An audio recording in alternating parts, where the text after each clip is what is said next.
Welcome back to Roundtail Restoration, everybody. My name's Chris. Next to me here, my 1964 Triumph TR4 that I'm restoring.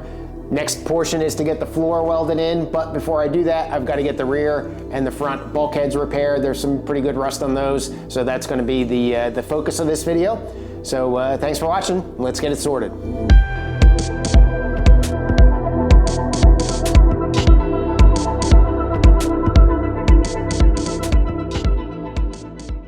Got here the patch panel that I'm making for that back heel board.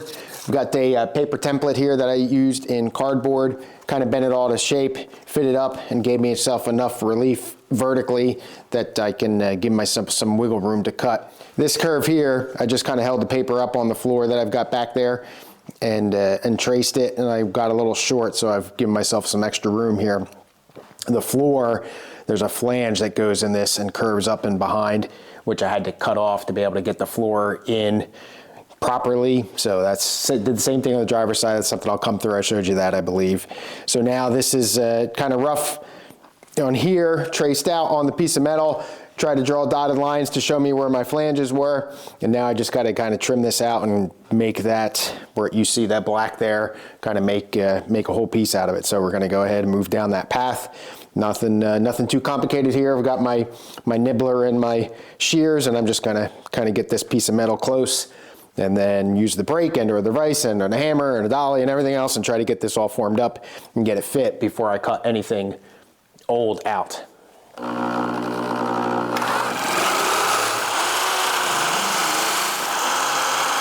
All right, so I got the rough cut here, and I'm really nervous about this curve here and getting that curve right, so I'm gonna hold off on that.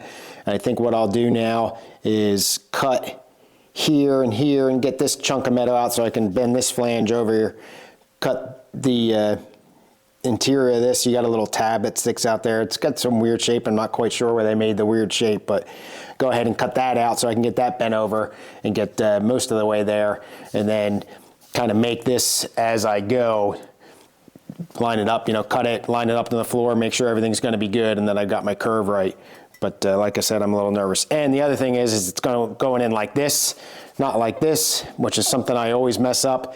So you want to make sure that, because you're opposite of the way you're thinking here, you got to bend your flanges right, or you're going to be redoing it. So these flanges are going to go, this metal's going to go like this part's going to go like this, and this part over here, this flange is going to go back. So everything's going to face away from you as this is made, but I don't have any lines over here. But that's all right. We'll transfer the lines to the other side so I can get them lined up and go from there.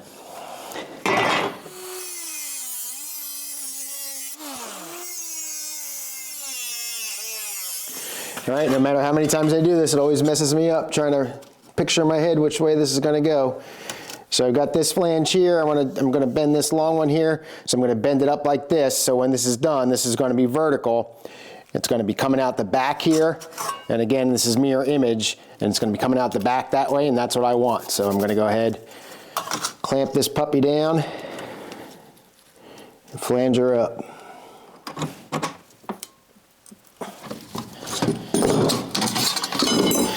All right, so not too bad. My crappy metal brake there is kind of playing with me, but I'll go ahead and get that cleaned up a little bit, get a little bit of a tighter of a turn there. You can see that one I went way too far on, which is fine. We'll just go ahead and square that up, bend this little tab end down, and start fitting it up.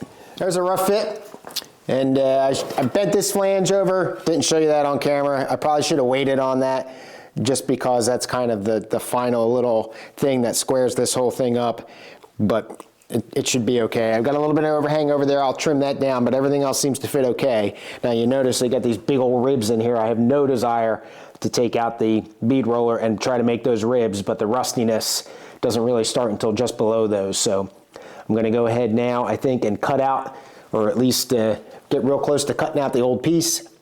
Use a Sharpie to mark it so I'd get a sight line to be able to go against, and then I can put that against the brandy new piece and get an idea of how tall the thing is going to be. And I still have to work on the curve down here for the floor, which I've got the new floor, and I'll match that up piece for piece, and we'll go from there. All right, got the line marked in there. Check to make sure that my metal piece that I cut out will go above and hide that black line, so I know that I've got more than enough metal. So I've got various cutting implements there. I'm going to turn the heat on because it's getting a little chilly in here. Climb inside the car and start cutting.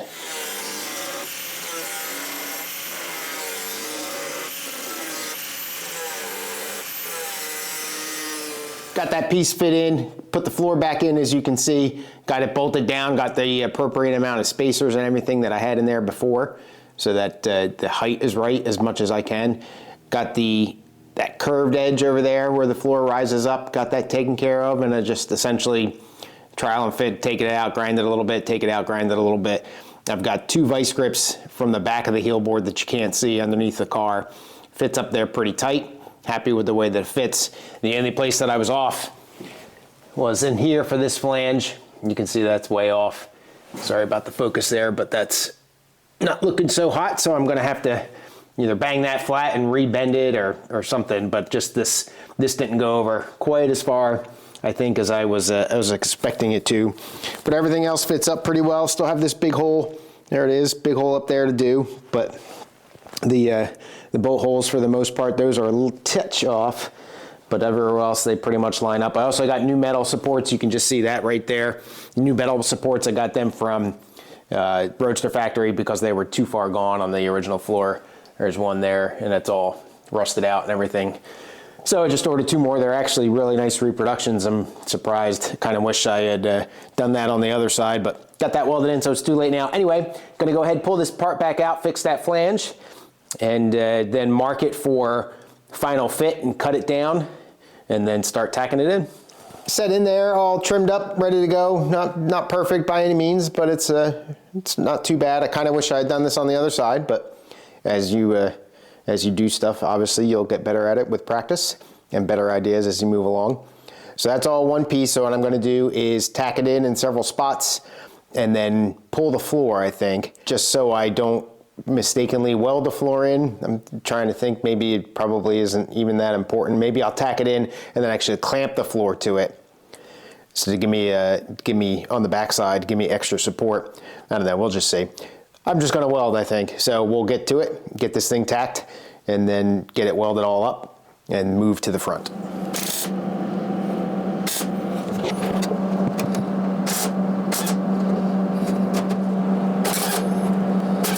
All right, well, I lost the bubble down there a little bit, so I gotta go get under the car real quick and try to form that back up, and I'll clamp it down this time so I don't lose it.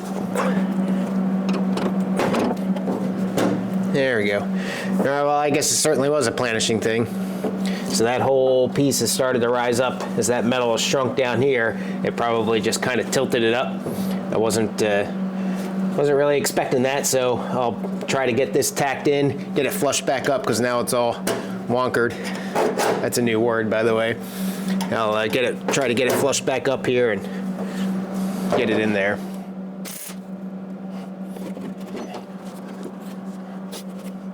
All right, so now the floor is kind of fighting with me a little bit, just because, well, it's not really fighting me, it's in the way.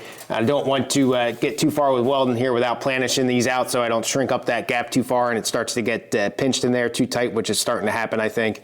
I get in there and get a dolly behind there, I can knock those back out. So floor is gonna come out, and I gotta do the front anyway, so there's nothing really left back here except welding up, and we'll move on from there. Well, I'll take that. Still needs a little bit of cleaning up, but not too bad. I actually think I only have like 1 or 2 holes, pinholes in there, so that's not too bad. The welds, as I moved to the inside of the car there, got a little shallow on the top, so they're taking some extra grinding, but I don't want to go too deep into it. Something like this, I'm always going to put fiberglass short strand filler on it after I do it, so I'm not too concerned right now. But that's going to do it for that section, at least for now. It seems to fit pretty well and ready for the floor. Quite a bit better than the other side. Now the kind of dark and dreary in there, we're going to have to start looking at doing the front here. Well, after taking the whole winter off, I'd say that's not too much oil for a British car.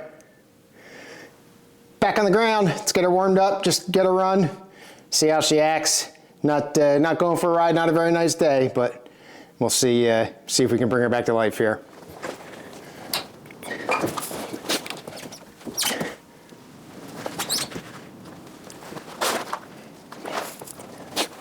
Now I got the back door open. Haven't done anything with the battery. Who knows if AV is in charge. All I did was have it disconnected. Didn't have it on a maintenance minder or anything like that. Probably should invest in one of those. But prime the fuel pump real quick. No evidence of mice or anything like that, which is a wonderful thing. So we'll go ahead and see if she starts. Make sure it's in neutral. Done that a couple times. Set the parking brake.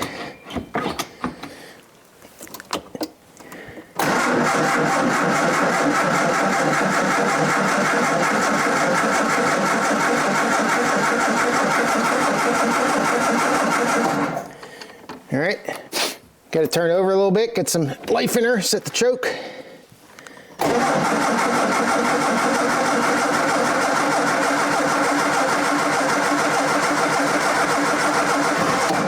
Can't believe the battery has held out that well.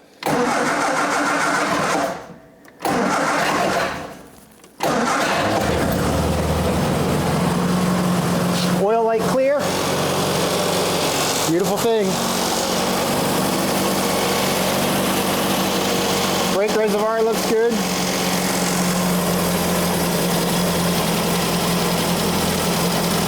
Clutch reservoir looks good. We'll start to stall here. She doesn't like to run with that choke in for some reason. Probably because I don't have it lined up right.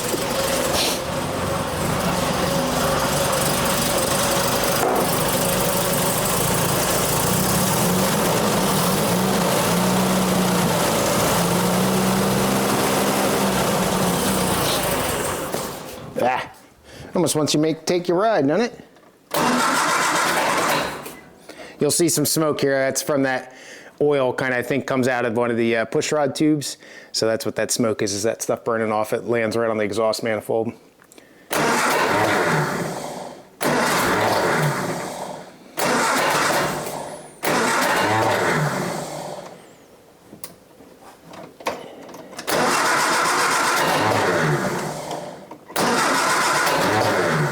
Come on, baby.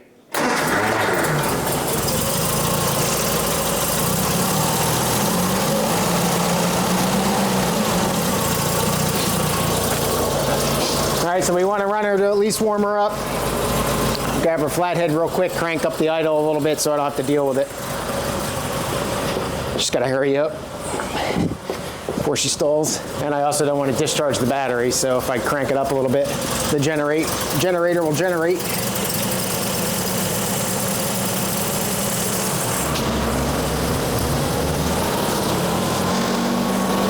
All right, so that's about 2,000 RPM or so. I think that's good. It'll probably come up here as it warms up a little bit. All right, so we'll let it sit here, let it come up to full temperature.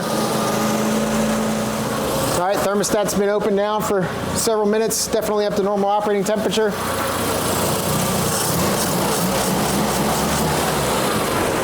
Can't ask for any better than that, I guess.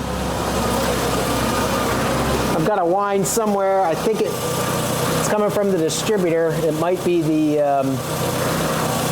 tachometer gear thing. It's not the generator. And that front, the Triumph badge on the bonnet rattles. I got to take care of that. But otherwise, everything looks pretty good. Obviously, I'm not out for a drive, but next best thing, I guess. All right, not too shabby. Happy with that. So we'll get her back in her little corner over there, get her covered up, and wait for April. Hopefully, we'll see. Now let's get back to work on the TR4. So, like I said, I was going to be looking into getting into this area up here, and like what I did on the other side, where I only did about half of it, because I was afraid of running into the support that goes out into the engine compartment. Here, I'm gonna go for it, like I did on the back. So I kind of wish I had done that over there, but so be it. But you can just barely see in here. You can see those circular dots. Those, I believe, are the spot welds that hold. There's a stanchion that comes up. I'll come around and show it to you. So I've got to relieve the bottom two of those, but I think that's all I'm going to need to do. I'm going to slice that whole piece off the bottom, and then you can see here that it falls apart. So I've started a rough paper template there, very rough, and I'll show you that stanchion. It's that guy right there. As it comes down, that's all part of that body. So I have to disconnect it down there, at least one row of spot welds, and then see if I can't get that piece out. Now, of course, I'm concerned when I go to cut that out, I don't want to cut into that stanchion. So I've got to be gentle with that. It's a little awkward in here with the frame in the way and all that, so I'm going to have to climb in the car at some point here, but we'll keep playing around. I'm going to go ahead and drill those holes out now. I've got them knock in them, to the little divot in them, whatever you call those, whenever you do that. Anyway, so that the drill doesn't float around on you, so we'll go ahead and we'll get that hopefully knocked out here and see if I can't figure out what I'm doing.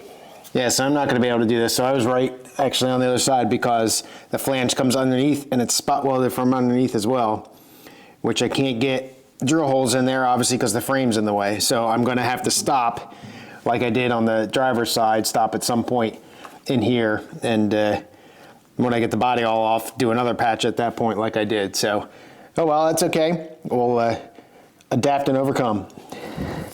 See if I can crawl out of here without hurting myself. All right, well, since that didn't work very well, you can see I'm at the front here in the wheel arch. So I've got some black Sharpie here that I've marked down. That's a little bit bigger of a piece than I need to really get rid of. So I'm gonna go ahead and continue to work my paper template here, now that it's obviously gonna be quite a bit shorter.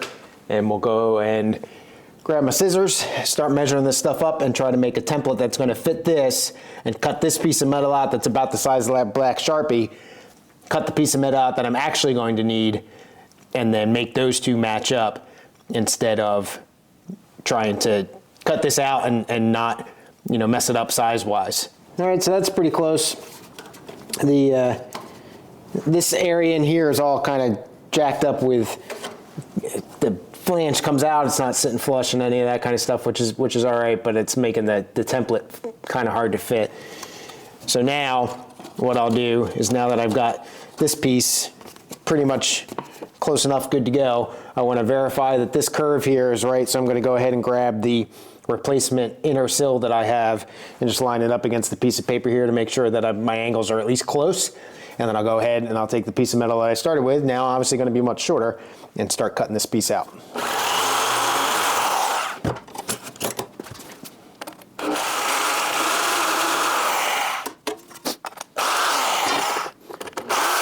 All right, there's the basic piece. I can bend the flange in now and go from there.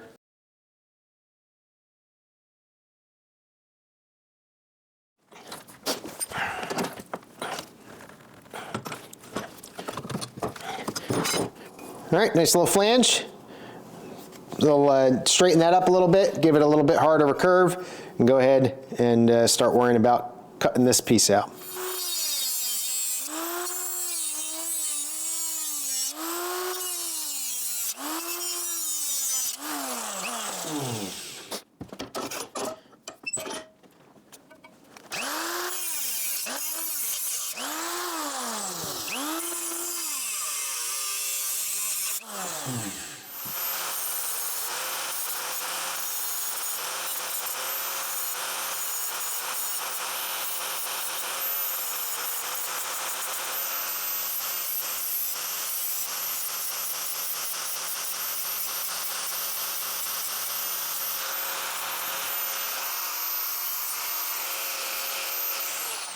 All right, so if you can see that, that's pretty good. I'm happy with that. The nose here is a little bit long, which is okay. I'd rather have it long than short, so that's not allowing me to go flush in because I'm running into here.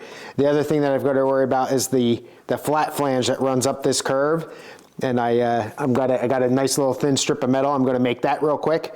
And then hopefully I'll be able to weld that all together, unlike I did on the other side, which it was kind of a little bit of a hack job. I'll get this welded in now and get it set up a little bit better than I did before. All right, so I got this piece mostly sized up. What I'll do is, as I weld it, I'll bend it to form it a little bit. What I'm afraid of now is I think this piece goes in at a little bit of an angle. And the reason I say that is because if you look at the end on, this is probably not, you probably can't really see the contrast. You can see this piece here is not straight. Right, it flies up. So I think what this piece does is come down, and to meet here, it actually angles forward a little bit. And if it angles forward, that means I need to put a sharper bend on this flange, and I'm not quite ready to do that yet. until I get the old piece out. So sorry for that sun glare. Believe it or not, it's what, 6:17 and the sun's not down yet, which is nice just after daylight savings. Anyway, I go back over to the car, mark where I want to cut that piece out and get that puppy out of there. So in here is pretty much, like I was showing you, kind of a hot mess. So I got to get this flange off. I'm not going to try to really save anything in here, but I still have to get it off and get there's brazing in here, all sorts of fun stuff.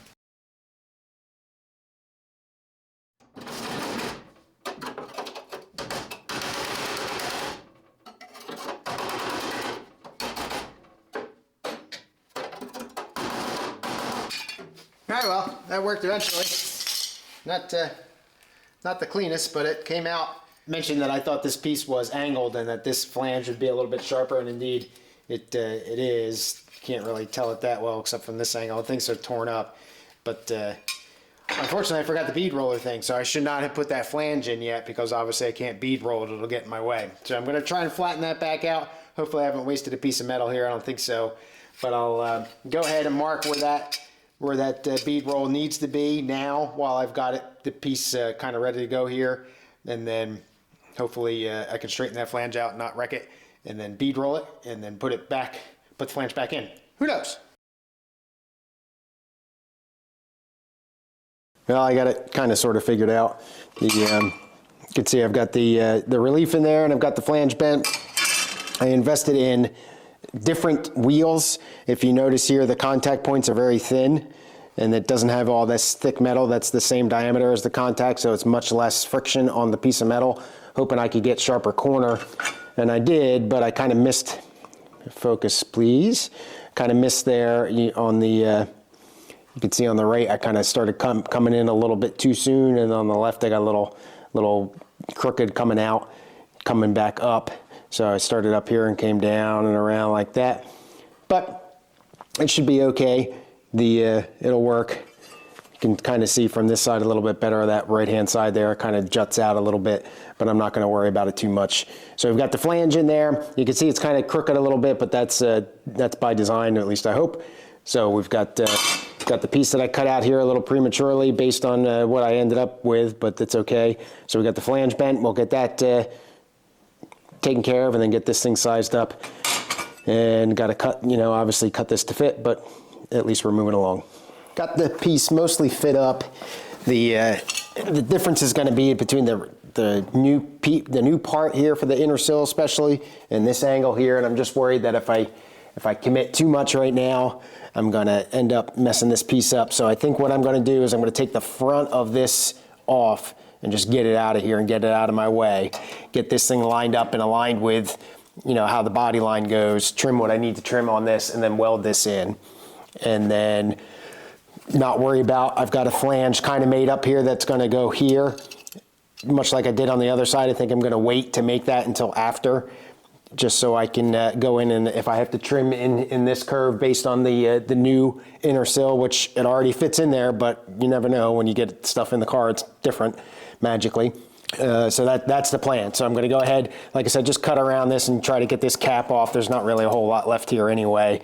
Like I had mentioned, I want to save the cap, so I'll come in a little bit underneath, just cut all the way around it, get that out of the way, and then start getting this piece fit up and trimmed and everything to keep this the way that I think it should be. So that's the plan.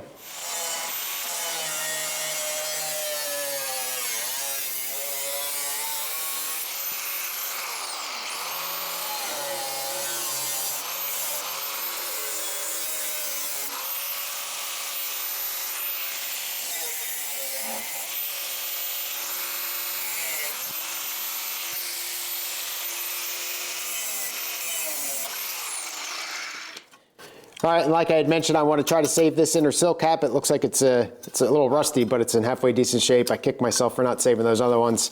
Nothing that a little hammer and dolly won't do and clean up. So yeah, so now that's off. That gets that interference out of the way. So I should be able to line this thing up like I had mentioned, get that fit up and get it ready to get welded in. This piece is about ready to weld in. It's a little wavy as I go, but nothing that I can't, I'll tack it and then kind of move it around a little bit. A little bit extra of a gap here than I would like, but not horrible. We'll get these magnets in here and hold them up. One thing that Mike, who's restoring a Triumph TR3, gave me a tip that these magnets he uses the same type of magnets with the heat from the welding, they'll lose their magnetism, and sure enough, I've got a couple that have started to lose it. I didn't realize that, so thanks for that tip, Mike, but we'll get this tacked in and get these magnets off as soon as we can so I don't end up destroying these as well. So, but the rib's not too bad here. Like I said, I showed you where it got off a little bit, but this is all gonna be undercoated again with Raptor liner or something equivalent like I used on the Spitfire, so you're probably not going to even really be able to tell, which is a wonderful thing. Hides, it's like body filler for the underside of the car. So we'll go ahead and start welding.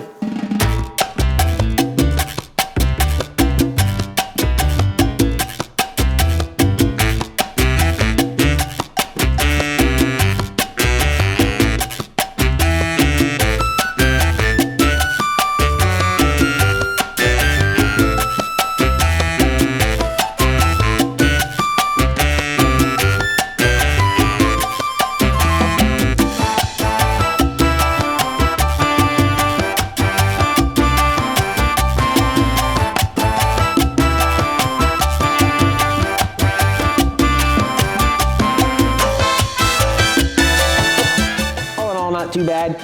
There's like I said, I left this corner unwelded, and actually the expansion of the metal actually caused this to pop out a little bit. The flange is a little bit too wide, but again, I'm not too concerned about that. I am concerned that this corner in here is not right, so I'm not too sure what I'm going to do about that, but I'm not going to worry about it now. This rib also is not as proud as the originals. It's a little flat, but again, you're in the wheel arch and covered up, you're really never going to see it. And once I put the undercoating on there, but that's something that I would like to perfect a little bit. So now that looks good. So what I'm going to do, I'm going to throw the floor in real quick, just to make sure that I've got a halfway decent fit here. And then, and I don't know what we'll do after that. Let's see. All in all, it doesn't fit too bad at all. The floor is in and pretty well aligned. So that's all the bolt holes still line up anyway. So I think the next big thing is going to be to get this big gap filled in here before I go welding the floor in. I just think that's a better thing to help align the floor with the rest of the car still. If you remember, this was the piece of Swiss cheese that I pulled out of there, and had to do the same thing over there on the driver's side. Big piece of metal here with a couple complex curves in it and everything. I kind of got lucky on the other side. We'll see if I get lucky on this side as well. But then we'll get that in and get that welded in and get it to the floor, and that'll give me a little bit more stability, a little more confidence that the floor is where it's supposed to be. And then we'll look at removing the sill and then starting down that path, getting the floor welded in and all that good stuff. But that's for a future video. So that's it for this one, and that's it for me today. Have a good rest of your day. Thanks a lot for watching. Cheers.